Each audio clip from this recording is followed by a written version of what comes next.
زمانے کی قسم تمام انسان خسارے میں ہیں سوائے ان کے جو ایمان لائے، جنہوں نے نیک عمل کیے، جنہوں نے ایک دوسرے کو حق کی نصیحت کی، جنہوں نے ایک دوسرے کو صبر کی تلقین کی۔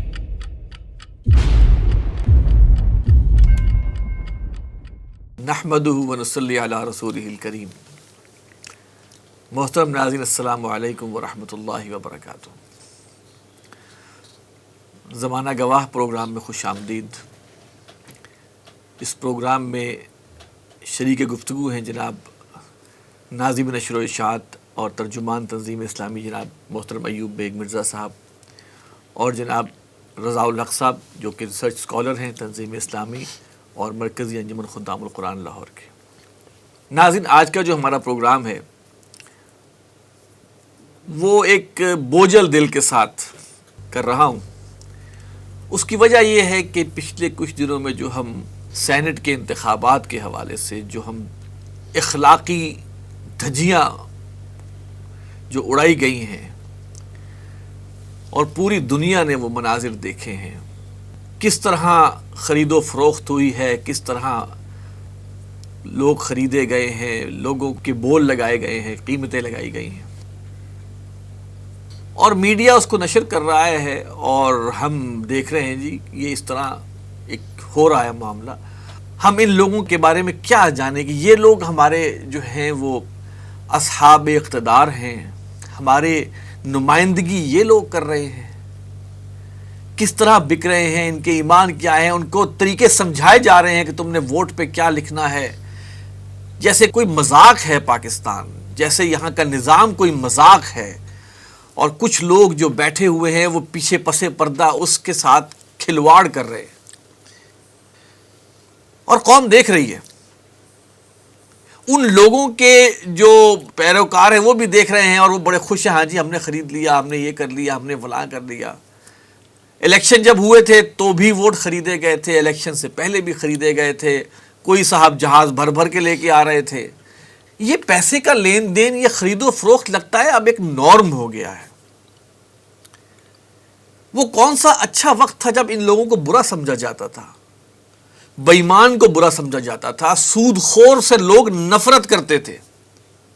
آج ہمارے حیا، ہمارے ایمان کے لیول اس حد تک گر چکے ہیں، ہمارے اخلاقیات کے لیول اس حد تک گر چکے ہیں کہ ہم نے ان لوگوں ہی کو سمجھا ہے یہی ہماری زمام کار چلائیں گے، اور یہ وہ لوگ ہیں جن کے اپنے معاملات کیا ہیں۔ انسانیت کے گھٹیا ترین لیول پر یہ لوگ کھڑے ہیں، اور ہماری تقدیر، اس ملک کی 22 کروڑ عوام کی تقدیر ہم نے ایسے لوگوں کے ہاتھ میں دے دی ہوئی۔ یہ نظام کیسے ٹھیک ہوگا؟ یہ نظام ٹھیک ہوگا کہ نہیں ہوگا؟ ان لوگوں کو کوئی پوچھنے والا ہے کہ نہیں ہے؟ ان لوگوں کے کوئی پکڑنے والا ہے کہ نہیں ہے؟ ٹھیک ہے، قیامت کا دن تو ایک ہے، وہاں پہ تو انشاءاللہ ان کے ساتھ پورا ہوگا حساب، اور یہ سمجھتے ہیں کہ یہ کچھ چادریں چڑھا دیں گے کہیں پہ جا کر، کچھ اور خیرات کر دیں گے اور یہ بچ جائیں گے۔ بالکل نہیں بچیں گے۔ یہ پیسہ اس قوم کا کھایا ہوا پیسہ، یہاں کے لوگوں کا کھایا ہوا پیسہ، غبن کیا ہوا، کرپشن کی ہوئی یہ مال اکٹھا کیا ہوا، ان کو ایک ایک چیز کا حساب دینا پڑے گا۔ جس وقت ان کے سامنے موت کا فرشتہ آئی کھڑا ہوگا اس وقت شاید ان کو یاد آ جائے کہ ہم نے کیا کیا۔ اس سے پہلے ان کو خدا کا خوف نہیں، لیکن بحیثیت قوم پھر بھی ہم انہی کے پیچھے ہیں۔ ہمیں پتہ ہے کہ ہمیں ہمارا پیٹ پاڑ کر کھانے والے یہ لوگ بیٹھے ہوئے ہیں، اور پھر ہم انہی کے نعرے لگاتے ہیں۔ میں کسی خاص پولیٹیشین کی بات نہیں کر رہا، میں ہر ایک کو شامل کر رہا ہوں، چاہے وہ حکومت میں ہے چاہے وہ حکومت میں نہیں ہے، لیکن اس وقت جھنجھوڑنے کا موقع ہے۔ ان اللہ لا یغیر ما بقوم حتی یغیروا ما بانفسہم، خدا نے آج تک اس قوم کی حالت نہیں بدلی، نہ ہو جس کو خیال آپ اپنی حالت کے بدلنے کا۔ اسی حوالے سے بیگ صاحب میں آپ کو شامل کروں گا۔ بیگ صاحب، یہ کیا ہے کہ ہمارے اخلاقیات، ہماری معیار اخلاق کا کہاں چلا گیا ہوا کہ اب یہ چیزیں ڈسکشن ہو رہی ہیں اور لوگ ان کے اوپر لعنت بھی نہیں بھیج رہے؟ کیا ہو گیا ہمیں؟ بسم اللہ الرحمن الرحیم۔ آسم یہ سب آپ نے بڑا درست فرمایا ہے۔ حقیقت یہ ہے کہ کوئی بھی قوم جب اس طرح کی حرکیات کرتی ہیں تو اس قوم کی پستی کا سفر شروع ہو جاتا ہے اور اس کی اخلاقی اقدار جو ہے وہ تباہ و برباد ہو جاتی ہیں. اور آپ دیکھیں دنیا میں جن اقوام پہ زوال آیا ان کا اخلاقی زوال پہلے آیا، معاشی زوال یا سیاسی زوال جو ہے وہ بعد میں آیا. پہلے اخلاقی زوال آیا، قومیں اخلاقی زوال سے تباہ ہوتی ہیں. ہمارا بھی یہی حال ہے اور اسی راستے میں ہم جا رہے ہیں. اصل میں دیکھنے کی بات ہے، یہ اس قوم کا معاملہ ہے، یہ اس ریاست کا معاملہ ہے جس نے پاکستان کا مطلب کیا لا الہ الا اللہ کا نعرہ لے کر حاصل کیا تھا، جس نے اسلام کو اپنا دین قرار دیا تھا، جس کے آئین میں لکھا ہوا ہے کہ اسلام ہمارا دین ہے. اب ذرا اسلام کے معاشرتی نظام کو، اسلام کے معاشی نظام کو، اسلام کے سیاسی نظام کو پر ذرا نظر تو دہرائیں، دیکھیں تو صحیح وہ ہمیں کیا کہتا ہے اور ہم کہاں کھڑے ہیں. دیکھیں وہ کیا خوب بات کہی تھی برنارڈ شاہ نے، اگرچہ ہمارے لیے قابل شرم ہے، لیکن کہی تھی نا کہ اسلام دنیا کا بہترین مذہب ہے اور مسلمان دنیا کی بدترین قوم ہے. ایک عجیب بات تھی ظاہراً، اور وہی بات حقیقت ہے. حضور صلی اللہ علیہ وسلم کی بعثت سے پہلے جو معاشرہ تھا اس سے بھی شاید برا حال ہے اس وقت، جو صورتحال بنتی چلی جا رہی ہے کہ لوگوں کو نہ اپنے وعدے کا پاس ہے، نہ کسی کی امانت کا. جنہوں نے ووٹ بیچے ہیں در حقیقت انہوں نے امانت کسی کی بیچی ہے نا، انہوں نے کسی کا اعتماد بیچا ہے نا. وہ کسی نے کہا ہے جو فحشہ عورت اپنا جسم بیچتی ہے بہرحال اس کا اپنا تو ہوتا ہے نا، جتنا بڑا وہ گناہ کرتی ہے، جتنے بڑے گناہ کا وہ ارتکاب کرتی ہے بہرحال وہ جسم اس کا اپنا ہوتا ہے. اور دوسری طرف دیکھ لیجئے جو خریدار ہیں، حیرانی ہے کہ ایک چیز کو غیر قانونی، غیر آئینی، غیر اسلامی، غیر شرعی، غیر انسانی کر کے وہ لڑیاں ڈال رہے ہیں، ہم نے کمال کر دیا، ہم نے جیت گئے، ہم جیت گئے. کوئی انسانیت ہے؟ پستی کی بھی کوئی حد ہونی چاہیے. کس پستی میں ہم گر چکے ہیں. دیکھیے یہ جو قوموں کو ذلت و رسوائی کا سامنا کرنا پڑتا ہے، خدا کسی کا دشمن نہیں ہے، کسی کو زبردستی اس طرف نہیں دھکیلتا. جب آپ کے کردار اس نوعیت کا ہوگا، جب آپ یوں سامنے آئیں گے دنیا کے، تو پھر اس کا انجام یہی ہوگا جو آج ہم معاشی طور پر مفلوج ہیں، ہم سیاسی طور پر بیگانوں کا نظام چلا رہے ہیں اور معاشرتی طور پر تھوڑی سی باتیں بھی رہ گئی ہے، وہ اور ایک عورت مارچ اور ہو گئی تو وہ بھی چلتی بنے گی. تو یہ حال جب ہم پر ہر طرف سے زوال ہے، قحط کا شکار ہے ہم کردار کے حوالے سے. ہم کتنے سینسٹیو ہیں نبی اکرم صلی اللہ علیہ وسلم کے ناموس کے حوالے سے. اچھی بات بڑی ہونا اچھی چاہیے، بالکل ہونا چاہیے. لیکن ہم اپنے اعمال کے لحاظ سے جو حرکتیں کرتے ہیں وہ نبی اکرم صلی اللہ علیہ وسلم کے فرامین کی نافرمانی ہوتی ہے. اور جب کوئی شخص نافرمان ہوتا ہے تو وہ شخص گستاخ بھی ہوتا ہے. زبان سے ہم تعریف کر رہے ہیں، نعتیں پڑھ رہے ہیں، سب کچھ کر رہے ہیں، ہمارے اعمال ان کے فرامین کے خلاف ہیں، تو گویا کیا ہماری عملی گستاخی نہیں ہے؟ بالکل ہے. وہاں پہ آ کے ہمارے سارے کے سارے علماء، سارے کے سارے دانشور، سارے کے سارے جذباتی لوگ، ان کا وہاں آ کے جو ہے معاملہ زیرو ہو جاتا ہے. بالکل. نبی اکرم صلی اللہ علیہ وسلم نے فرمایا کہ تم سے پہلے قومیں کیوں تباہ ہوتی تھی؟ اس لیے کہ جب کوئی بڑا ان میں سے گناہ کرتا تھا تو وہ جرم کرتا تھا تو اس کو تو چھوڑ دیتے تھے، اور کوئی چھوٹا جرم کرتا تھا اس کو پکڑ لیتے تھے، سزا دیتے تھے. اور آپ نے فرمایا کہ، اور یہ واقعہ کب کا تھا؟ جب ایک فاطمہ نامی عورت نے چوری کی تھی. تو آپ صلی اللہ علیہ وسلم نے کیا فرمایا کہ اگر خدا کی قسم اگر فاطمہ بنت محمد بھی چوری کرتی تو میں اس کے ہاتھ کاٹتا. یہ ہے ریفرنس میں. اور آج ہمارے ہاں یہ جو سلسلہ چلنا شروع ہوا ہے، اور یہ ابھی کا نہیں ہے، ہر سینٹ میں یہ ہوتا ہے بیگ صاحب، ہر سینٹ کے الیکشنز میں ہوتا ہے. پھر اس کے بعد ہارس ٹریڈنگ، ان سے نفرت کرنا بنتا ہے. جو اپنی وفاداریاں بدلتے ہیں، 2 کروڑ 5 کروڑ 8 کروڑ، اور جناب وہ بس اتنے میں وہ بک گیا، اتنے میں وہ بک گیا، جیسے کہ گاڑی بک جاتی ہے. تو یہ ایک سب سے اہم بات آج میں سمجھتا ہوں ہماری گفتگو میں، جس میں ہم تھوڑی تفصیل میں بھی جائیں گے، کہ سب سے پہلی بات یہ ہے کہ ہم ہر اس شخص کو، ہر اس حکومت کو، ہر اس لیڈر کو تہہ دل سے کنڈیم کریں. بالکل ٹھیک ہے. جو کسی نوع کی بھی بدعنوانی کرواتا ہے، کرتا ہے، یہ اس طرح کے گھوڑے خریدتا، گدھے خریدتا، پشتپناہی کرتا ہے، جانور خریدتا بیچتا ہے اسمبلیوں کے اندر، وہ لوگ بدترین لوگ ہیں. وہ ریاست پاکستان کے بدترین دشمن ہیں، وہ ہر پاکستانی کے مجرم ہیں، وہ لوگ، ان لوگوں سے نفرت کرنی چاہیے۔ عوام کے نمائندے ہیں لیکن عوام کے مجرم ہیں، خائن لوگ ہیں، خائن ہیں، انہوں نے خیانت کی ہے۔ رضا الحق صاحب، ہم تھوڑا سا آگے آتے ہیں، جو یہ سینٹ کا معاملہ ہے، دیکھیے دیکھا گیا کہ دنیا کے اکثر ممالک کے اندر جو ایوان بالا اور ایوان زیرین دونوں موجود ہوتے ہیں، اور ان کے درمیان کوئی نہ کوئی ایک سیٹلمنٹ بھی ہوتی ہے۔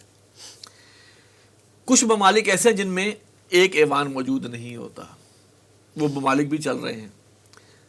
تو کیا یہ دو ایوان ہونا، ایوان بالا اور ایوان زیریں ہونا، کیا یہ ایک جمہوریت جو ہم نے مستعار لی ہے مغرب سے، یہ اس کا لازمی حصہ ہے، یا یہ کوئی کام نہ کرنے کا ایک بہانہ بن جاتا ہے؟ ہم تو پاکستان میں یہ دیکھ رہے ہیں کہ یہاں سے ایک قانون اپروو ہوا، وہاں سے ڈس اپروو ہوا، یہ ہوا وہ ہوا، اسی میں لگے رہے، 5 سال گزر گئے، 4 سال گزر گئے، قوم وہیں کے وہیں کھڑی ہے۔ بسم اللہ الرحمن الرحیم۔ بہت شکریہ آصف صاحب، آپ نے بالکل درست فرمایا۔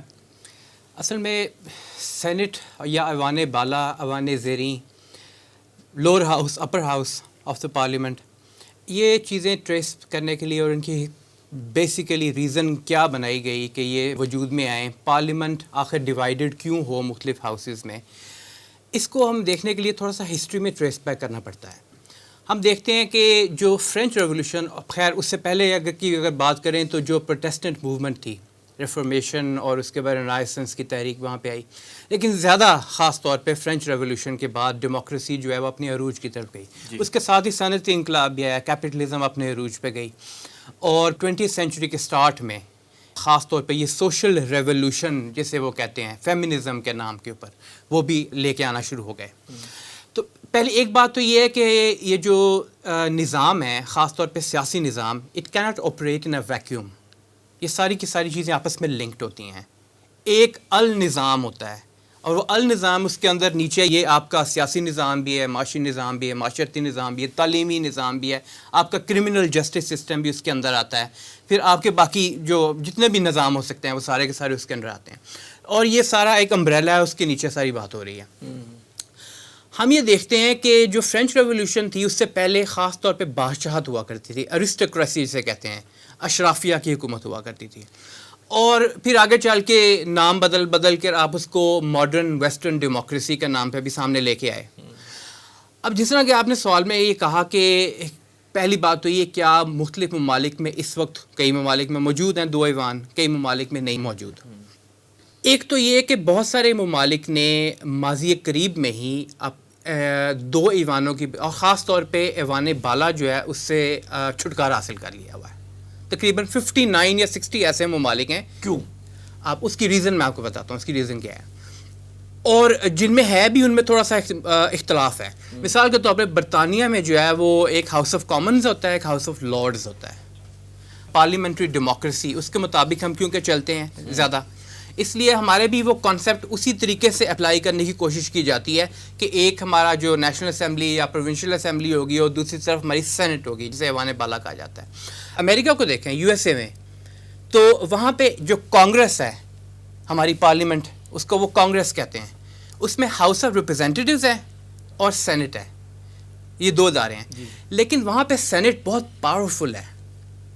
وہاں پہ سینٹ کے سامنے جا کے لوگوں کو ٹیسٹیمنیز دینی پڑتی ہیں، وہاں پہ سینٹ خود قانون سازی کر سکتا ہے، وہاں پہ سینٹ جو ہے وہ صدر کی امپیچمنٹ بھی شروع کروا سکتا ہے، وہاں پہ سینٹ بہت سارے معاملات میں ہاؤس آف ریپرزینٹیو سے بالا تر بھی ہے۔ اور خاص طور پہ یہ بات کہ وہاں پہ سینٹ جو ہے اس میں لابینگ بہت زیادہ ہوتی ہے۔ لابسٹ جو ہیں وہ کمپنیز کے بھی ہیں، جو بڑی بڑی کمپنیز پشت پناہی کر رہی ہوتی ہیں، اور لابسٹ جو ہیں وہ مختلف گروپس کے بھی ہیں، جس طرح ایک انڈین لابی بڑی مشہور ہے، اور سب سے بڑی وہاں پہ اسرائیلی لابی، یہودی لابی موجود ہے۔ برطانیہ میں جو ہاؤس آف لابنگ بھی کرپشن ہی کرتے ہیں۔ حقیقت یہی ہے، کرپشن کے کئی طریقے ہیں نا، کرپشن میں پیسہ لین دین بھی، اور ہمارے معاشرے میں تو خاص طور پہ وہ پیسے کا لین دین، جس طرح آپ ذکر کر رہے تھے یوبیک صاحب پہلے فرمائے، پیسے کا لین دین زیادہ امپورٹنس رکھتا ہے۔ وہاں پہ جو ہے وہ فیورز کا لین دین، you scratch my back I scratch your back, اس معاملے کے اندر وہ لین دین بہت زیادہ ہوتا ہے، اور وہاں پہ جو پالیسی میکنگ کو دیکھا جاتا ہے خاص طور پہ، آخر امریکہ میں ریپبلکن اور ڈیموکریٹس یہ دو پارٹیز ہی کیوں ہیں؟ کیوں کوئی تیسری قوت نہیں آتی؟ کیوں وہاں پہ اور زیادہ پارٹیز نہیں ہیں؟ کیوں برطانیہ کے اندر لیبر پارٹی اور وہ جو کنزرویٹو پارٹی ہے, ٹوریز بھی جنہیں کہا جاتا ہے, یا پھر اب کچھ عرصہ پہلے سے وہاں پہ لبرل ڈیموکریٹس میں آنا شروع ہوئے ہیں, تو یہ 3 پارٹی یا 2 پارٹی سسٹمز ہی کیوں آخر؟ اب پاکستان کی سینٹ کو دیکھیں تو یہاں بھی اور جن ممالک میں اس کو ختم کیا گیا انہوں نے بھی دیکھا کہ یہ ایک ریڈنڈنٹ ڈپارٹمنٹ ہے, جو ایک ریڈنڈنٹ ادارہ ہو چکا ہوا ہے, اس کی کوئی اہمیت نہیں رہ گئی ہوئی. وجہ اس کی کیا ہے؟ پاکستان میں جو سینٹ کے لیے واحد ایک ریزن دی جاتی ہے لیگل پوائنٹ آف ویو سے یا کانسٹیٹیوشنل پوائنٹ آف ویو سے, وہ یہ ہے کہ یہ اکائیوں کو نمائندگی دیتا ہے, ٹھیک ہے نا, کیونکہ اس میں پنجاب کے بھی اتنے ہی سینیٹرز آئیں گے, سندھ کے بھی اتنے ہی سینیٹرز آئیں گے, بلوچستان کے بھی اتنے ہی سینیٹرز آئیں گے, اور کے پی کے بھی, جو کہ پہلے سرحد کہلاتا تھا, اس کے بھی اتنے ہی سینیٹرز آئیں گے. اچھا, لیکن یہ چیز بھی اب پاکستان میں اس طرح سے نہیں رہی جس طرح کسی زمانے میں ہوا کرتی تھی. جن ممالک نے یہ فیل کیا کہ ایک ایسا ادارہ موجود ہے جس میں اور تو کوئی ریزن ہے نہیں, صرف لوگوں کو خوش کرنے کے لیے اوپر لے کے آیا جاتا ہے, ان کو فیور دینے کے لیے اوپر لے کے آیا جاتا ہے, انہوں نے اس بات کو سمجھا. امریکہ ایک استثناء ہے کیونکہ وہاں پہ سینٹ واقعی پاورفل ہے ادارہ, لیکن باقی ممالک میں بہت سارے ایسے ہیں, ایون برطانیہ میں جب ہاؤس آف لارڈز کے اندر کسی کو لارڈ کا ٹائٹل دیا جاتا ہے, اس نے کیا کیا ہوتا ہے, کوئی الیکٹ ہو کے تو نہیں آیا ہوتا, بس خوش کرنے کے لیے ٹائٹل دے دیا, نوازنے کا ایک طریقہ ہے. ایسے ہی یہاں پہ نوازنے کے لیے جب آپ کو ایک ادارہ قائم کرنے کی ضرورت پڑی تو آپ نے سینٹ قائم کر دیا. اب سینٹ کے اختیارات پاکستان میں تقریباً نہ ہونے کے برابر ہیں, اپنے اختیارات سینٹ کے تقریباً نہ ہونے کے برابر ہیں. اگر قومی اسمبلی سے بل سینٹ چلا بھی جائے, سینٹ اس کو ریجیکٹ کر کے واپس بھیج بھی دے, تو وہ بائنڈنگ نہیں ہوتا کسی صورت میں بھی, ٹھیک ہے نا. وہ قومی اسمبلی یا آپ کی پارلیمنٹ جو ہے فیصلہ اسی میں ہوتا ہے. ہاں, چند ایک ایسے سچویشنز ہوں گی جس میں سینٹ کا ایک ووٹنگ کے اندر رول ہو سکتا ہے, اس کے علاوہ بہت کم رول ہے اس کا. تو یہ ایک بیسیکلی ایک ایسا ادارہ ہے جو کہ قائم تو کہنے کو اس لیے کیا گیا کہ تمام صوبوں کی متناسب نمائندگی کا ایک ادارہ موجود ہو, لیکن متناسب نمائندگی اگر ہم دیکھیں تو ایڈمنسٹریٹیولی ہم نے نیچے سے لے کر اپنی قومی اسمبلی سے لے کے پروونشل اسمبلی سے لے کے چھوٹے چھوٹے حصوں میں ڈیوائیڈ ہی نہیں کیا ہوا صوبوں کو, کہ ہمارا ایڈمنسٹریٹو پوائنٹ آف ویو سے سب کی ریپرزنٹیشن ہو سکے. کیا ساؤتھ پنجاب جو ہے وہاں کے لوگ ان کی ریفلیکشن سینٹ میں نظر آتی ہے؟ یا اگر ہم دیکھیں بلوچستان کے اندر جو مختلف ٹرائبل بیلٹس ہیں ان کی ریفلیکشن نظر آتی ہے؟ کیوں ہم نے ڈیوائیڈ نہیں کیا اس کو ایڈمنسٹریٹو پوائنٹ آف ویو سے چھوٹے ایڈمنسٹریٹو یونٹس کے اندر؟ بہرحال یہ ایک پولیٹیکل کویسچن ہے نا. نہیں, وہی میں کہتا صرف بیسا آپ بھی تھوڑا سا روشنی ڈالیں کہ یہ جو سینٹ کا معاملہ ہے, ایوان بالا اور ایوان زیریں, اور اس کے اندر جو ایک آپس کا ایک ریلیشن ہے, اس حوالے سے آپ یہ بتائیں کہ کیا یہ ایک لازمی جزو ہے جمہوریت کا, اور یہ ایسے ہی ہونا چاہیے جیسے کہ ہمارے ہاں ہے؟ دیکھیں, آج سب پاکستان بننے کے بعد 1947 میں جب پاکستان قائم ہوا, یہاں کوئی سینٹ نہیں تھا, قومی اسمبلی تھی, صوبائی اسمبلیاں تھیں. پھر 1956 میں چودھری محمد علی نے جو پہلا پاکستان کا آئین بنایا تو اس میں بھی سینٹ کا کوئی تصور نہیں تھا, اور 1956 کے آئین کو ایک مثالی آئین کہا جاتا ہے. بہت زبردست آئین تھا, اور اس کا رخ, اگرچہ وہ اس کو بھی آپ اس طرح اسلامی آئین نہیں کہیں گے, لیکن اس کا رخ تھا اسلامی آئین کی طرف. پھر 58 میں ایوب خان نے مارشل لگایا تو یہ آئین ختم ہو گیا. پھر 1962 میں جب ایوب خان نے آئین دیا ہے تو اس میں بھی کوئی تصور نہیں تھا سینٹ کا. حالانکہ اس وقت یہ کیا جا سکتا ہے کہ کیونکہ مارشل ایڈمنسٹریٹر نے کیا تھا تو اس کو بہت سے لوگوں کو نوازنے کی ضرورت تھی. پھر سن 73 میں جب بھٹو نے آئین بنایا ہے, اور وہ آئین جو ہے وہ تو پاکستان کی تمام سیاسی جماعتوں کی یعنی ان کی آمادگی سے, ان کی رضامندی سے وہ بنا, اس میں پھر پہلی دفعہ سینٹ آیا ہے. اور میری ذاتی رائے میں, کیونکہ سیاست میں آپ نے بہت سے لوگوں کو خوش رکھنا ہوتا ہے, وہی جو نوازنے والی بات انہوں نے کی, بہت سے لوگوں کو خوش رکھنا تھا. آپ نے ایک شخص کو خوش کرنا ہے, اب اس کے پاس اس کا حلقہ ہے ہی نہیں, آپ اس کو کیسے ممبر اسمبلی کا بنائیں گے؟ وہ بن ہی نہیں سکتا. تو اس کا طریقہ کار ہے کہ ایک ایوان بالا بنا کر, وہاں تو چنیدہ آدمی آنے نا, تو وہاں اس کو لیا. تو بھٹو نے, میں سمجھتا ہوں اس خیال سے, اور خاص طور پر ایسٹ پاکستان کے حوالے سے یہ کہا جاتا تھا کہ انہیں احساس محرومی ہے, تو یہ اس خیال کے مطابق، اور اس بات میں تھوڑا سا وزن ہے کہ پنجاب زمینی حوالے سے جغرافی لحاظ سے بلوچستان سے بہت چھوٹا ہے، اور پنجاب آبادی کے لحاظ سے بلوچستان سے بہت بڑا ہے، لہٰذا پنجاب کی 100 کچھ سیٹیں اور بلوچستان کی صرف 12-14 سیٹیں، تو انہیں کوئی احساس محرومیت، لہٰذا سینٹ میں سب کو برابر کی دے دی گئی، صرف ایک پوائنٹ اس کے جاتا ہے، لیکن یہ کہ پاکستانی سینٹ کی کوئی اتنی زیادہ اس کے پاس کوئی خاص طاقت نہیں ہے۔ سینٹ حکومت کے راستے میں اس وقت حائل ہوتا ہے جب حکومت ایک قانون منظور کراتی ہے، ایک ایکٹ کو قانون میں تبدیل کروا لیتی ہے، تو وہ جاتا ہے سینٹ میں۔ اب سینٹ اگر اس کو منظور نہیں کرتا تو وہ قانون جو ایکٹ قانون نہیں بن سکتا، لیکن اس کے باوجود حکومت کے پاس ایک اتھارٹی ہے، وہ اس کو واپس آتا ہے تو وہ اس کا مشترکہ اجتماع بلا لیتے ہیں، سینٹ کا اور قومی، اور وہاں ووٹنگ کرا لیتی ہیں۔ ظاہر حکومت کی تعداد وہاں زیادہ ہوتی ہے، اگر سینٹ میں بہت زیادہ فرق نہ ہو تو وہ قانون اس طرح پاس ہو جاتا ہے۔ لہذا سینٹ کی ایز سچ پاکستان میں کوئی حیثیت نہیں، سینٹ کی کوئی مالی اختیارات سرے سے نہیں ہوتے، پاکستان کے سینٹ کے مالی اختیارات سرے سے نہیں ہیں، اور مالی اختیارات اتنی اہم چیز ہے کہ اگر کوئی مالی بل پیش ہو اسمبلی میں اور وہ پاس نہ ہو تو وزیر اعظم کو استعفیٰ دینا پڑتا ہے، کسی عدم اعتماد کی ضرورت نہیں ہے۔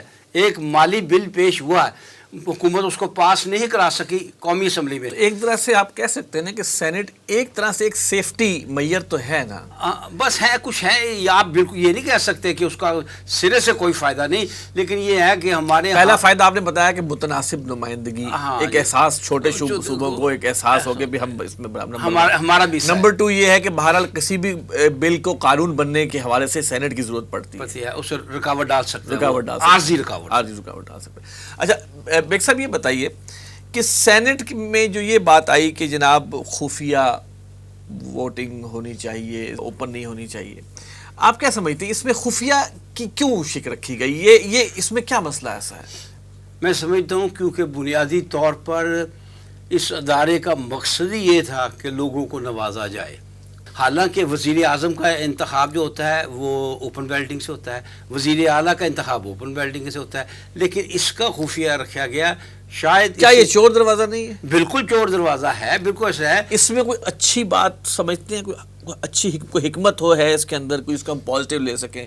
مجھے خفیہ بیلٹنگ میں تو کوئی مسلط نظر نہیں آتی سوائے اس کے کہ قومی اسمبلی یا صوبائی اسمبلی کے کوئی لوگوں کو نوازا جائے، سب کو نوازا جائے۔ ظاہر ہے جو ووٹ خریدیں گے یا بیچیں گے دونوں کو فائدہ ہوگا نا، مالی فائدہ دونوں کو ہوگا نا، ایک کا بندہ آ جائے گا، ایک کو پیسے مل جائیں گے۔ اگر یہ اوپن ہوتی بیلٹنگ تو یہ خرید و فروخت آپ کے خیال میں نہ ہوتی؟ بالکل نہیں ہو سکنی تھی۔ کیسے نہیں ہو سکتی؟ وہ تو پیچھے سے مکا کر کے آ کے وہاں پہ ٹھیک ہے ووٹ ڈال دے گا، ٹھیک ہے وہیں پہ، ہاں وہ ہوگا بندہ، وہ وہاں پہ وہ نظر آ جائے گا کہ اس نے دھوکہ دیا ہے۔ نظر نہیں آ جائے گا، آپ اپنی پارٹی کے موقف کے خلاف ووٹ دے ہی نہیں سکتے، you will have to lose your seat, تو ڈی سیٹ ہو جائیں گے، انہیں اپنی سیٹ چھوڑنی پڑ جائے گی۔ لہٰذا یہ بہت بڑا رسک ہے۔ یہ کوئی آپ نے دیکھا کہ جن لوگوں نے پیسے لے کر، پی ٹی آئی کے لوگوں نے پیسے لے کر خریدنے والے پی ڈی ایم والے تھے، اور پی ٹی آئی کے 16-17 ممبر وہ تھے جو بکنے والے تھے، تو جب عمران خان نے اعتماد کا ووٹ لیا ہے اور وہ اوپن بیلٹنگ تھی تو اس میں انہوں نے عمران خان کو ووٹ دیا ہے، کیونکہ اب اگر وہ ووٹ نہ دیتے تو ان کو ڈی سیٹ ہو جانا تھا۔ یہ سب چور دروازے رکھے ہوئے ہیں، اس طرح بچ جاؤ، اس طرح نکل جاؤ، یہ سب اسی کے ہیں۔ اس میں آپ کی اجازت سے تھوڑا سا اضافہ میں یہ کرنا چاہوں گا۔ دیکھیں بات پھر وہیں پہ آ جاتی ہے، نظام جو ہے پورے کا پورا سسٹم جو ہے یہ کوئی ایک دن میں نہیں بنا۔ اصل میں نظام جو ہے اس کو اگر آپ پچھلے 100 سال کی ہسٹری ٹریس کریں نا تو اس میں جتنے دانشوروں نے اس کے اوپر کتابیں لکھی ہیں کہ نظام کیا ہونا چاہیے، ریسنٹ آپ کو جو مثالیں ملتی ہیں وہ یہ ہے کہ جو 96 میں فرانسس فوکویاما نے end of history and the last man وہ کتاب لکھی تھی، اس میں ثابت کرنے کی کوشش اپنے پوری کی اپنے تئیں کہ یہ جو ماڈرن ویسٹرن سویلائزیشن جس جگہ پہ کھڑی ہو چکی ہوئی آ کے، یہ اب تہذیب اس سے آگے جا نہیں سکتی، تمدن اس سے آگے جا نہیں سکتا، سسٹم اس سے آگے جا نہیں سکتے، ٹھیک ہے، یہ عروج ہے جس طرح ایوب بیگ صاحب فرما رہے ہیں۔ اب اس کے بعد چاہے کلیش آف سویلائزیشنز لکھی گئی ہو اور اس کی بیسس کے اوپر ایک جنگ کا ماحول بھی کریٹ کیا گیا ہو، لیکن at the back of the mind وہ یہ بار بار اپنے ہاں بھی، اور خاص طور پہ ہمارے ہاں یہ انہوں نے بات انشور کروا دی ہوئی ہے کہ سوچا بھی نہیں جا سکتا کہ جمہوریت کے علاوہ کوئی سسٹم اور ہو، ماڈرن ویسٹرن ڈیموکریسی کے علاوہ کوئی سسٹم ہوگا ہی نہیں. اور ہمارے جیسے جو معاشرے ہیں ان کے اندر بہرحال کیونکہ ہمارا ایک بیگیج ہے ہسٹوریکل بیگیج میں ہمارا کلونیل دور بھی آتا ہے، اس کے اندر ہمارا کیا ایک طریقہ کار رہا ہوا ہے. اس کے بعد ایک دم آزادی ملنے کے بعد جب پاکستان کے اندر ہی آپ دیکھ لیں اور ہندوستان میں بھی دیکھ لیں، کرپشن کے کتنے زیادہ ماڈلز ہمارے سامنے نظر آتے ہیں ہمیں. پاکستان میں تو خاص طور پہ جاگیرداری نظام بھی سامنے آیا، پھر تھوڑا آگے بڑھیں تو کیپٹلزم کے طور کے ساتھ آپ کا جو سرمایہ دارانہ نظام وہ بھی بہت بڑھتا ہوا نظر آیا، ان کا ایلیمنٹ بھی اندر تھا. اور پھر یہ خرید و فروخت کا معاملہ جب شروع ہوتا ہے تو اس کے اندر بیسیکلی ایک تو پیسے کا لالچ تو ہوتا ہی ہے، لیکن ساتھ اس کے یہ ہوتا ہے کہ فیوچر سیکیور کرنا. یہ خاندانی بزنس بن چکا ہوا ہے پالیٹکس. ایک اپنا فیوچر سیکیور کرنے کے لیے کس کے ساتھ ملا جائے، کوئی اخلاقیات کی اہمیت نہیں ہے. سیٹ بچانا، ہماری خاندان میں سیٹ رہے.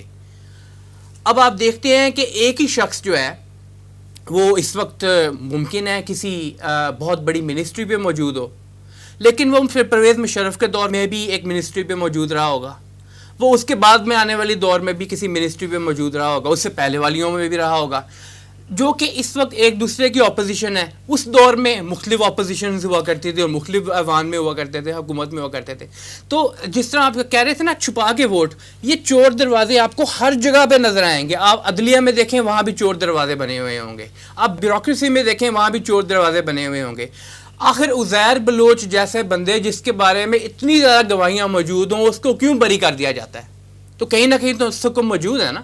تو یہی چیز آپ کو نیچے لیول پہ بھی نظر آئے گی، عوام کے لیول پہ بھی نظر آئے گی، مختلف اداروں کے لیول پہ بھی نظر آئے گی، اور سب سے اوپر کے لیول پہ بھی نظر آئے گی. صاحب یہ تو پھر یہ تو جنگل کا قانون ہے آپ لیکن آپ یہ مجھے بتائیے کہ کیا اس دفعہ جو یہ سینٹ کے الیکشنز ہوئے ہیں، اس دفعہ ہارس ٹریڈنگ زیادہ عروج پہ نظر نہیں آئی پچھلے الیکشنز کی نسبت؟ کوئی اس دفعہ خاص معاملہ تھا؟ میرا خیال ہے نہیں.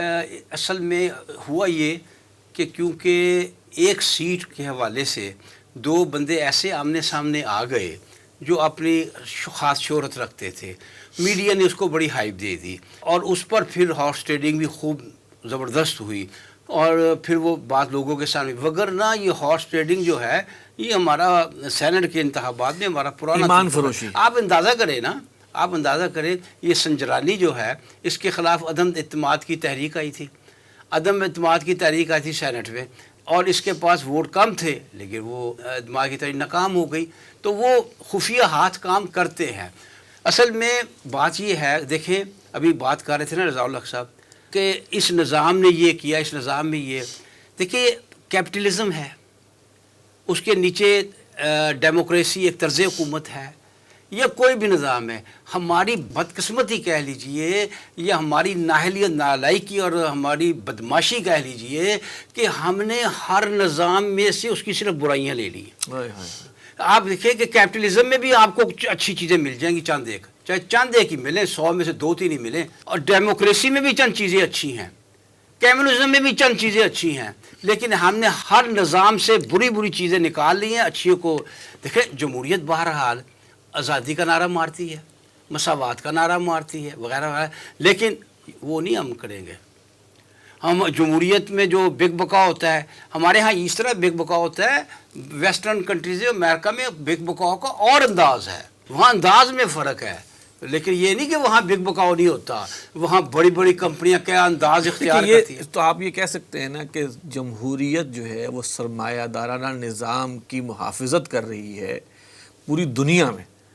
اگر مجھے آپ اجازت دے تو میں کہوں گا حقیقت یہ ہے کہ سرمایہ دارانہ نظام ایسا استحصالی، انسان کا استحصال کرنے والا نظام ہے کہ کوئی صورت نظر نہیں آتی تھی کہ اس کو ڈیفینڈ کیا جا سکے. لہٰذا یہ بات نکالی گئی کہ اس کے اوپر جمہوریت کا خوبصورت ایک پردہ سا ڈال دیا گیا. دیو استبداد جمہوری قبا میں پائے کوب، تو سمجھتا ہے کہ ہے آزادی کی نیلم پر. اور ہمارا بھی معاملہ یہ ہے، ہمارے ہاں علماء کا معاملہ بھی بدقسمتی یہ رہا ہے کہ وہ جمہوریت پر جب حملہ کرتے ہیں تو وہ یہ نہیں دیکھتے کہ یہ کھری کس پر ہے. آج آپ سرمایہ دارانہ نظام کا تیا پانچا کر دیجئے، جمہوریت بیچاری تو یوں گرے گی جیسے کبھی کھری نہیں تھی. سر سرمایہ دارانہ نظام پاکستان کے اندر اس کا باپ پتہ ہے کون ہے؟ جاگیردارانہ نظام. جاگیرداری کی کوکھ سے نکلا ہے سرمایہ دارانہ نظام. اس پاکستان کی میں بات کر رہا ہوں. اور وہاں سے نکلی ہے کرپشن, اور وہ اس کے تمام ٹینٹیکلز تمام ہمارے جو بھی ادارے ہیں ان کے اندر جو ہے اس کے چلے گئے. اب سرمایہ دارانہ نظام اس قدر حاوی ہو گیا ہے کہ وہ جاگیردار بھی جو تھے نا پہلے, اب وہ ساتھ سرمایہ دار بھی ہیں. اور جو سرمایہ دار تھے وہ اب جاگیردار ہو چکے ہوئے. انہوں نے اپنی ایک نئی ایک ہائیبرڈ شکل اختیار کر لی ہے.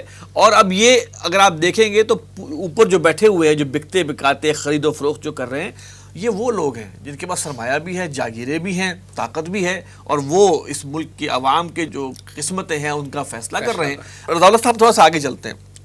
دیکھیں میڈیا بھی جو ہے نا وہ جمہوریت کی مارکیٹنگ, اور جسے ہم کہتے ہیں نا کہ جمہوریت کے حوالے سے ایک پروگرامنگ جو ہے وہ ذہنوں کے اندر ڈالتا ہے, اور اس کو ایک مقدس, اور پھر اس کے بعد آئین کے بارے میں بھی, آئین بھی مقدس. یعنی کہ میڈیا, شاید میڈیا یا ہمارے سیاستدانوں کے منہ سے قرآن کے مقدس ہونے کی اتنی عبارتیں نہ نکلی ہوں, اتنی سٹیٹمنٹس نہ نکلی ہوں جتنی آئین کے مقدس ہونے کی نکلتی ہیں. جی. اب یہ جو جمہوریت, جسے میں بیگ صاحب نے بھی کہا کہ وہ ہم نے پاکستان کے اندر ہر نظام کی برائیاں سمیٹ کے اور یہ کیا ہے, اور میڈیا اس کو اسی طرح جو ہے وہ لوگوں کے ذہنوں پہ ڈال رہا ہے کہ بس یہی طریقہ ہے, یہی ہے, یہی لوگ ہیں, بس یہ کھیلتے ادھر ادھر ہوتے رہتے ہیں, یہی سارا کچھ ہے. آپ کیا سمجھتے, آپ کتنا ذمہ دار سمجھتے ہیں میڈیا کو اس حوالے سے؟ آصف صاحب, میرا ایک پوائنٹ آف ویو ہے, غلط بھی ہو سکتا ہے. وہ یہ ہے کہ میڈیا ایک ٹول ہے, اور وہ ٹول بھرپور طریقے سے استعمال ہوتا ہے جس طرح کے باقی ٹولز استعمال ہوتے ہیں. یہ جو ایک پورا نظام ہے, باطل نظام جسے ہم کہہ سکتے ہیں, اس کو امپوز کرنے کے لیے, چاہے وہ پرانے زمانے میں جس طرح کہ پہلے صرف پرنٹ میڈیا ہی ہوا کرتا تھا, پھر الیکٹرانک میڈیا آیا, الیکٹرانک میڈیا کا بوم بھی آیا, اب سوشل میڈیا ہر ایک کے ہاتھ میں, موبائل ہے, لیپ ٹاپس ہیں, انٹرنیٹ ہر جگہ اویلیبل ہے. تو آپ کامنٹس بھی لوگوں کے دیکھ لیں, اس میں باٹس جو چھوڑے ہیں ان کو بھی دیکھ لیں, جو ٹرولنگ ہوتی ہے اس کو بھی دیکھ لیں, ساری چیزیں ملا کر دیکھیں. المیہ ہمارا کیا ہے اصل میں, جو آپ کے بالکل کویسچن کے اندر آپ نے جس طرح ذکر کیا وہ شامل ہے. المیہ یہ ہے کہ جب ہم بحثیت مجموعی قوم بھی, ہماری جو پیور سیاسی جماعتیں ہیں جن میں سیکولر مائنڈڈ جماعتیں بھی ہیں, اور دوسری جو کہ مڈل آف دا روڈ آپ کہہ لیں جماعتیں بھی ہیں, اور ایون وہ سیاسی جماعتیں جو کہ مذہبی سیاسی جماعتیں کہلائی جاتی ہیں. اب جو مذہبی جماعتیں ہیں وہ یہ تو نہیں کہیں گی کہ عوام کی بالادستی ہونی چاہیے, لیکن وہ یہ ضرور کہیں گے کہ عوام کے ذریعے حکمران آتے ہیں. وہ بھی یہ استعمال کرتی ہیں, لفظ بار بار استعمال کرتی ہیں. اگر تو یہ اس قوم کا معاملہ ہوتا ہے جس کے پاس اپنا نظام نہیں ہے چیلنج کرنے کے لیے, پھر تو ہم کہہ سکتے تھے کہ جو western democracy, modern western democracy آئی ہوئی ہے, ہم اس کو بیس بنا کر اس کے اندر اسلام شامل کرنا شروع کریں. ہمارے لیے سب سے بڑا جو لمحہ فکری ہے اور ہماری جو ریزن ہے پیچھے رہ جانے کی یا نقصان حاصل کر جانے کی, وہ یہ ہے ہم نے اسلام کو بنیاد بنا کر اس کے اوپر اچھی چیزیں دوسروں کی نہیں لی. بنیاد ہم ابھی بھی ڈیموکریسی کو بنا رہے ہیں, اور پھر یہ کہتے ہیں کہ اس کے ذریعے ہم چینج لے کے آئیں گے. ماڈرن ویسٹرن ڈیموکریسی اس کے ذریعے چینج نہیں آ سکتی. چینج لے کے آنا ہے اگر, تو اس کو ختم کرنا پڑے گا, اس کی جگہ ایک نظام نیا لے کے آنا پڑے گا جس کی بنیاد اسلام کے اوپر. لیکن میڈیا کسی ایسے چینج کو مارکیٹ نہیں کر رہا, وہ کبھی بھی نہیں کرے گا. دیکھیں نا, میڈیا تو کسی ایجنڈا کے اوپر بیسڈ ہے نا, وہ ایجنڈا ڈریون ہے. میڈیا یہ تو کہے گا کہ عورت مارچ کو دکھاؤ. بیگ صاحب, یہ جو یوسف رضا گیلانی جیتے ہیں اور اس کے اگینسٹ عمران خان نے ایک سٹینس لیا, اور اس نے کہا جی کہ میں اسمبلیوں سے اعتماد کا ووٹ لوں گا, آپ کا کیا خیال ہے؟ یہ ان کا یہ کوئی خوش فہمی تھی عمران خان کی کہ بس ٹھیک ہے اب 6 مہینے تک مجھے کوئی چھیڑے نہ, میں اعتماد لے بھی لوں گا, اور یہ بھی اس کی پلاننگ میں ہوگا کہ یہ وہ 20 لوگ بھی سیدھے ان کو بھی ایک موقع مل جائے سجدہ سہو کرنے کا, جو کہ بکے ہیں اور انہوں نے پیسے بھی لیے ہیں اور گیلانی کے حق میں ووٹ بھی دیے ہیں. آپ کیا سمجھتے ہیں یہ اسٹریٹجی عمران خان کی کوئی دور اندیشی پہ مبنی تھی؟ دیکھیں جی, یوسف رضا گیلانی کی جیت جو ہے, ایک پہلی بات تو یہ ہے کہ یہ دونوں بڑی پارٹیوں کے لیے ندامت کا باعث, شرمندگی کا باعث, دونوں خریداروں, دونوں نے محسوس کیا شرمندگی کو. انا للہ و انا الیہ, وہ اگر محسوس کرنے والے, تو آپ کیسے کہہ رہے ہیں دونوں کے, میں نے کہا دونوں کے لیے باعث ہے، وہ اس کو وہ محسوس کریں نہ کریں، یہ تو ان کی بات ہے نا. اچھا. دونوں کے لیے پہلی بات تحریک انصاف کے لیے یا عمران خان کے لیے کہ آپ کیوں اتنے کمزور آرگنائزر ہیں کہ آپ کے ساتھ لگے ہوئے لوگ آپ سے یوں الگ ہو گئے پیسوں کی خاطر. یہ آپ کی آرگنائزیشن کی کمزوری ہے. صحیح طرح لوگوں کو آرگنائز نہیں کر سکا، لوگوں کو صحیح طرح اپنے ساتھ چمٹا نہیں سکا. آپ یہ کہہ سکتے آرگنائزیشنل ویکنس. ویکنس ہے، بالکل یہ ہے. اور دوسری طرف بھی آپ دیکھیں تو بکنے والے اور لینے دونوں کی بے شرمی کا معاملہ ہے.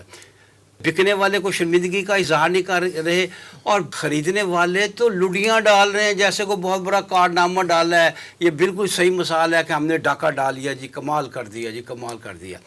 یہاں تک اعتماد کا ووٹ لینے کا سے میں سمجھتا ہوں کہ ان کا اعتماد کا ووٹ لینا ایک قسم کی تلافی کی کوشش تھی کہ جو نقصان ان کی حکومت کو پہنچا ہے کہ ان کا مرکزی امیدوار جو ہے وہ ہار گیا ہے، اس سے ان کی شہرت کو ایک نقصان پہنچا تھا. تو ایک انہوں نے اس کی تلافی کی کوشش کی اور یہ ایک لحاظ سے کہا یہ ایک آپ کہہ سکتے ہیں کہ جرت مندانہ قدم تھا کیونکہ کوئی توقع نہیں تھی اور بہت سے تبصرے ایسے آ رہے تھے کہ یہ اعتماد کا ووٹ نہیں حاصل کر سکے گا اور بہت سے ان کو مشورے دیے گئے کہ وہ یہ رسک نہ لیں کیونکہ آپ کو معلوم ہے کہ اعتماد کا ووٹ لینا بہت مشکل ہوتا ہے اور عدم اعتماد کا مقابلہ کرنا بہت آسان ہوتا ہے. دیکھیں ہم کہتے ہیں، سبھی کہتے ہیں کہ عمران خان نے جس تبدیلی کا نعرہ مارا تھا وہ لانے میں ناکام رہا ہے. ٹھیک ہے، سبھی کہتے ہیں. اس کی اپنی تقریر اس بات کی غمازی کرتی ہے. اس کا کوئی سپورٹر بھی اگر کہے گا نا کہ وہ کامیاب ہوا تو غلط کہہ رہا ہے. وہ تبدیلی لانے میں فی الحال ناکام رہا ہے. میں سمجھتا ہوں جو حالات نے بتایا ہے، جو حالات سے ظاہر ہوا ہے، جس طرح ہمارے ادارے سامنے آئے ہیں، ثابت یہ ہوا ہے کہ اصل میں غلطی یہ نہیں تھی کہ تبدیلی میں لانے میں نے کہا، اصل غلطی تھی کہ اقتدار حاصل کرنا غلطی تھی. اگر آپ کے خیالات اتنے اونچے تھے، اگر آپ ملک میں اس طرح کی تبدیلی کرنا چاہتے تھے، اگر آپ اخلاقی سطح پہ یوں تبدیلیاں لانا چاہتے تھے، اگر آپ معاشرے کو کرپشن سے صاف کرنا چاہتے تھے تو آپ کو معلوم ہونا چاہیے تھا جن مافیاز کا آپ اس وقت ذکر کر رہے ہیں ان مافیاز کا آپ کو پہلے پتہ ہونا چاہیے تھا اور آپ کو وزیر اعظم بننے سے انکار کر دینا چاہیے تھا. اور ان مافیاز میں سے کچھ کو اپنے ساتھ ملانا نہیں چاہیے تھا. بالکل نہیں. دیکھیں نا اگر ملائیں گے تو حکومت بنے گی نا. اگر وہ قوم کو ابھی اور تیار کرتے، ہاں یہ کرنے کا قوم کام کی تھا ذہن سازی کہ کرتے، اپنے ذہن کے مطابق اور لگے اور دیانت لوگوں چاہیے. نہ ملتا کردار، نہ ملے تو نہ ملتا کوئی نہ اس پہ بھی کمپرومائز کیا تو اس کا اسی کا خمیازہ بھگتنا پڑا ہے کہ ارد گرد وہ لوگ بیٹھے ہوئے ہیں جو کہ بہت سی پچھلی حکومتوں میں بھی وہی پہ بیٹھے ہوئے یہ کہ جو منشور تھا، جو باتیں تھیں وہ انقلابی تھیں لیکن ان پر عمل درآمد نہیں ہو سکا اور اس نظام میں نہیں ہو سکے گا. میرا آخری سوال بیگ صاحب آپ سے بھی ہے اور رضا الحق صاحب سے مختصر، امید کی کوئی کرن ان موجودہ حالات میں اسی سیٹ اپ میں رہتے ہوئے کیا سمجھتے ہیں کہ کوئی بہتری کا امکان ہے یا تا تہو بالا نہ کردن ای نظام، یا وہ آپشن ہے کہ جب تک کہ اس کو بالکل تلپٹ کر کے دوبارہ انقلاب کا کوئی معاملہ نہ ہو یہاں کے حالات تبدیل نہیں ہوں گے؟ اس لیے کہ ہر لیول پر آپ سوچیں اوپر سے لے کر نیچے تک کرپشن، لوپ ہولز، چور دروازے، سب چیزیں ابھی ہم نے ذکر کیا. یہ جو آپ نے اقبال کا مصرع پڑھا یہی بات ٹھیک ہے. یہ سیٹ اپ جو ہے نا، اس سیٹ اپ کو ہی اپ سیٹ کرنا پڑے گا. جب تک یہ سیٹ اپ ختم نہیں ہوگا کوئی تبدیلی اس ملک میں نہیں آ سکتی یا کہیں بھی نہیں آ سکتی، بلکہ بدتر سے بدتر کی طرف بس سے بدتر ہوتا چلا جائے. رضا الحق صاحب کیا سمجھتے ہیں آپ یہ سیٹ اپ کو اپ سیٹ کرنا کیا یہ ریاست کے مفاد میں ہوگا آج کل کے حالات میں؟ دیکھیے ریاست کے مفاد میں ہم اگر دین کے لحاظ سے دیکھیں تو ہوگا، لیکن اگر ہم نے دنیا داری اور جو نظام چل رہا ہے اس کے لحاظ سے دیکھنا تو ریاست تو یہی کہے گی کہ آج کل کہ جیسے دنیا کا چلن ہے ویسے ہی چلن ہونا چاہیے. نہیں، دنیا کا ایسا تو نہیں چل رہا، دنیا تو بہت بہتر چل رہی ہوگی. ساری دنیا کے اندر اس وقت کرپشن موجود ہے، مختلف طریقوں سے ہے. کیا سوئٹزرلینڈ کے اندر اگر 51% لوگ جو کہ کہتا ہے میں ہیومن رائٹس کا چیمپئن ہوں، وہ ریفرینڈم کروائے جس کی جمہوریت کے بارے میں کہا جاتا ہے بہترین ماڈل آف جمہوریت ہے، اور وہ برقع بین کر دے، کیا یہ جمہوریت چاہیے ہمیں؟ یہی وہ جمہوریت کا ماڈل ہے جو یہاں پہ موجود ہے. تو حقیقت یہ ہے کہ ہمارا دین جو ہمیں ماڈل دیتا ہے جب تک اس کی طرف نہیں لوٹیں گے کوئی راستہ نہیں ہے ہمارے پاس بچنے کا. بہرحال یہ ایک اپنی جگہ ایک ڈیبیٹ ہے اور ایک ڈسکشن اس پہ ہونی چاہیے کہ کیا سٹیپس لیے جائیں کہ اس نظام کے حوالے سے، کہ اس کو کوئی بدلنے کے حوالے سے. ظاہر ہے ڈاکٹر سارہ احمد رحمۃ اللہ علیہ اس حوالے سے بہت کچھ بیان کر چکے ہیں جو ہم آج کل بھی سنتے ہیں، لیکن بہرحال حالات تبدیل ہوتے جا رہے ہیں. دنیا کے حالات، گلوبل افیئرز، اور جو پاکستان کے اوپر جو بڑھتے ہوئے خطرات و خدشات ہیں، اور جو اغیار کی نگاہیں ہیں، اور جنہوں نے اپنے ناخن تیز کیے ہوئے ہیں کہ اس ملک کو ڈی سٹیبلائز کرنا ہے، اس ملک کو توڑنا ہے، یہ سب چیزیں سامنے رکھتے ہوئے کوئی ایسی حکمت عملی ضرور ترتیب دینی چاہیے کہ اس قوم کا ذہن بدلے، اس قوم کے سوچ بدلے، اس قوم کے افکار بدلیں، ہر لیول کے اوپر بدلے، تاکہ وہ ایک ایسی تبدیلی کی طرف بڑھے جس کے لیے وہ قوم خود بھی تیار ہو، اور پھر اللہ تعالیٰ کی مدد اور تائید کے ساتھ وہ منزل جو ہے وہ حاصل ہو. ایوب بیگ صاحب، آپ کی تشریح کو شکریہ. جناب رضا الحق صاحب. ناظرین، یہ ہمارا پروگرام تھا، اس پر ہم نے اظہار افسوس ہی ہم نے کیا ہے. جو ہمارے حالات ہیں سب کے سامنے ہیں، اوپر سے لے کے نیچے تک کرپشن اور جو صورتحال، اور جس میں ہم مزید گرتے جا رہے ہیں، قرض پہ قرض لیتے جا رہے ہیں، قرضوں کی ادائیگی کے لیے زیادہ بڑے قرض لیتے جا رہے ہیں. اللہ جانے کہ اس کا انجام کیا ہوگا. ہم کب جاگیں گے، کب ہم ہوشیار ہوں گے، کب ہمیں اب اندازہ ہوگا کہ ہم اپنی نسلوں کو کہاں چھوڑ کے جا رہے ہیں. یہ چند ضمیر فروش جو ہر ادارے میں اوپر بیٹھے ہیں، ان لوگوں نے تو کہیں کسی نے اپنا ٹھکانہ امریکہ میں بنا لیا ہے، کسی نے کینیڈا میں بنا لیا ہے، کسی نے آسٹریلیا میں بنا لیا ہے، کسی نے کہیں اور بنا لیا ہے. پوری قوم کو سوچنا چاہیے کہ ہماری اگلی نسل جو ہے وہ کتنی مشکل میں رہے گی. ہمیں آج تو خیال ہے ان کی پڑھائی کا، سب کا، لیکن اگر ہم نے انہی لوگوں کو منتخب کیا، اسی نظام کو سپورٹ کیا جو ہمارا نظام چل رہا ہے، تو ہماری اگلی نسل جو ہے خاکم بدہن، معاذ اللہ، اللہ تعالیٰ جو ہے ایسا کبھی نہ کرے کہ وہ اپنی خودکشی کرنے پہ مجبور نہ ہو جائے، جو حالات یہاں پر پہنچ چکے ہوئے ہیں. اللہ تعالیٰ پاکستان کی حفاظت فرمائے. اللہ تعالیٰ ہمارے جو ارباب حل و عقد ہیں، ارباب اختیار ہیں، ان کو کوئی سمجھ، کوئی خدا خوفی، کوئی آخرت کا خوف، کوئی اللہ کے سامنے جواب دہی کا خوف ان کے دل میں پیدا کرے کہ وہ اپنے اس رویے سے توبہ طائب ہو. ہم کسی کے دشمن نہیں ہیں، ہم ہر ایک کے لیے خیر کی بات کرتے ہیں. اگر وہ طائب ہو جائے تو کیا ہی بات ہے. تو ہم یہ دعا کر سکتے ہیں، اور سب سے بڑھ کے دعا کہ اللہ تعالیٰ اس قوم کو جو ہے وہ ایک اجتماعی توبہ کی توفیق دے کہ وہ ایسے نظام کی طرف چلے جو نظام جو ہے وہ اسلام کا عادلانہ نظام ہو. اس پروگرام کے بارے میں اپنی رائے ضرور دیجیے گا. ہمارا ای میل ایڈریس ہے media@tanzeem.org. اگلے پروگرام تک کے لیے اجازت دیجیے. السلام علیکم ورحمۃ اللہ وبرکاتہ.